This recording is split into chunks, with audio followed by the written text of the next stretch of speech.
మత్తయి సువార్త 22వ అధ్యాయం. యేసు వారికుత్తరమిచ్చు తిరిగి ఉపమాన రీతిగా ఇట్లనెను. పరలోక రాజ్యము తన కుమారునికి పెండ్లి విందు చేసిన ఒక రాజును పోలియున్నది.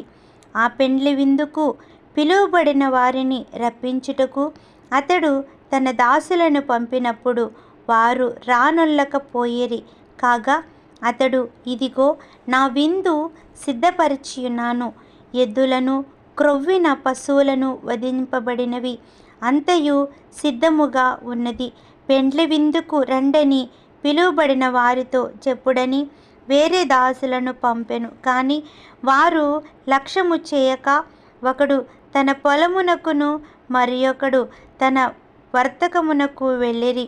తక్కిన వారు అతని దాసులను పట్టుకుని అవమానపరిచి చంపిరి. కాబట్టి రాజు కోపపడి తన దండ్లను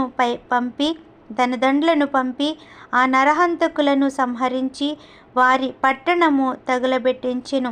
అప్పుడతడు, పెండ్లి విందు సిద్ధముగా ఉన్నది, కానీ పిలువబడిన వారు పాత్రులు కారు. కనుక రాజ్య మార్గములకు పోయి మీకు కనబడు వారందరినీ పెండ్లి విందుకు పిలువుడని తన దాసులతో చెప్పెను. ఆ దాసులు రాజ్య మార్గములకు పోయి చెడ్డవారినేమి మంచివారినేమి తమకు కనబడిన వారినందరినీ పోగు చేసిరి.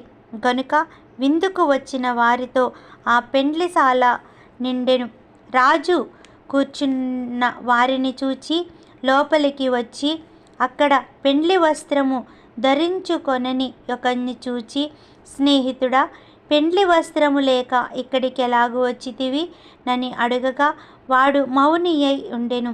అంతటా రాజు, నీవు వీన్ని కాళ్ళు చేతులు కట్టి వెలుపటి చీకటిలోనికి త్రోసివేయుడి, అక్కడ ఏడ్పును పండ్లు కొరుకుటయు ఉండునని పరిచారకులతో చెప్పెను. కాగా పిలువబడిన వారు అనేకులు, ఏర్పరచబడిన వారు కొందరే అని చెప్పినప్పుడు పరిసయ్యులు వెళ్ళి మాటలలో ఆయనను చిక్కుపరచవలెనని ఆలోచన చేయుచు, బోధకుడా, నీవు సత్యవంతుడవై ఉండి దేవుని మార్గము సత్యముగా బోధించుచున్నావనియు, నీవు ఎవనిని లక్ష్యపెట్టవనియు మోమాటము లేనివాడవనియు ఎరుగుదుము. నీకేమి తోచుచున్నది? కైసరుకు పన్ని ఇచ్చుట న్యాయము కాదా? మాతో చెప్పమని అడుగుటకు హేరోదీయులతో కూడా తమ శిష్యులను ఆయన యొద్దకు పంపిరి.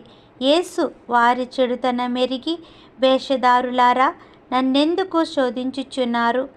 పన్ను రూక ఒకటి నాకు చూపుడని వారితో చెప్పగా వారాయన యొద్దకు 1 దేనారము తెచ్చిరి. అప్పుడతడు, ఈ రూపమును పైవ్రాతయు ఎవనివని వారినడుగగా వారు కైసరవనిరి. అందుకాయన, ఇలాగైతే కైసరవి కైసరునకును, దేవునివి దేవునికిని చెల్లించుడని వారితో చెప్పెను. వారి మాట విని ఆశ్చర్యపడి ఆయనను విడిచి వెళ్ళిపోయిరి. పునరుత్థానము లేదని చెప్పుడి సద్దూకయ్యులు ఆ దినమున ఆయన యొద్దకు వచ్చి, బోధకుడా, ఒకడు పిల్లలు లేక చనిపోయిన ఎడల అతని సహోదరుడు అతని భార్యను పెండ్లి చేసుకొని తన సహోదరునికి సంతానము కలుగచేయవలెనని మోషే చెప్పెను. మాలో 7 సహోదరులుండిరి. మొదటివాడు పెండ్లి చేసుకొని చనిపోయెను. అతనికి సంతానము లేనందున అతని సహోదరుడు అతని భార్యను తీసుకొనెను. 2వ వాడును 3వ వాడును 7వ వాని వరకు అందరును అలాగునే జరిగించి చనిపోయిరి. అందరి వెనుక ఆ స్త్రీ చనిపోయెను. పునరుత్థానమందు ఈ 7 ఆమె ఎవనికి భార్యగా ఉండును? ఆమె వీరందరికీ భార్యగా ఉండును కదా అని ఆయన అడిగిరి. అందుకు యేసు, లేఖనములను గాని దేవుని శక్తిని గాని ఎరుగక మీరెందుకు పొరపడుచున్నారు? పునరుత్థానమందు ఎవరునూ పెండ్లి చేసుకొనరు. పెండ్లికి ఇయ్యబడరు. వారు పరలోకమందున్న దూతల వలె ఉందురు. మృతుల పునరుత్థానమును గూర్చి నేను అబ్రహాము దేవుడను, ఇస్సాకు దేవుడను, యాకోబు దేవుడనై యున్నానని దేవుడు మీతో చెప్పిన మాట మీరు చదవలేదా? ఆయన సజీవులకి దేవుడు గాని మృతులకు దేవుడు కాడని వారితో చెప్పెను. జనులది విని ఆయన బోధకు ఆశ్చర్యపడిరి. ఆయన సద్దూకయ్యులు నోటి మాయించెనని పరిసయ్యులు విని కూడి వచ్చిరి. సద్దూకయ్యుల నోరు మూయించెనని పరిసయ్యులు విని కూడి వచ్చిరి. వారిలో ఒక ధర్మోపదేశకుడు ఆయనను శోధించుచు, బోధకుడా, ధర్మశాస్త్రములలో ముఖ్యమైన ఆజ్ఞ ఏదని అడిగెను. అందుకాయన, నీ పూర్ణ హృదయముతోనూ, నీ పూర్ణ ఆత్మతోనూ, నీ పూర్ణ మనస్సుతోనూ నీ దేవుడైన యెహోవాను ప్రేమింపవలెనన్నదియే.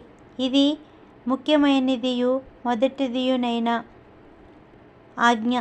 నిన్ను వలె నీ పొరుగువాన్ని ప్రేమింపవలెనను రెండవ ఆజ్ఞ దాని వంటిదే. ఈ రెండు ఆజ్ఞలు ధర్మశాస్త్రమంతటిని ప్రవక్తలను ఆధారమై ఉన్నవని అతనితో చెప్పెను. ఒకడు పరిసయ్యులు కూడియుండగా యేసు వారిని చూచి, క్రీస్తును గూర్చి మీకేమి తోచుచున్నది? ఆయన ఎవని కుమారుడని అడిగెను. వారు, ఆయన దావీదు కుమారుడనియు చెప్పిరి. అందుకాయన, అలాగైతే నేను నీ శత్రువులను నీ పాదముల క్రింద ఉంచు వరకు నీవు నా కుడి పార్శ్వమున కూర్చుండుమని నా ప్రభువుతో చెప్పెను. అది దావీదు అయినను ప్రభువని ఆత్మ ద్వారా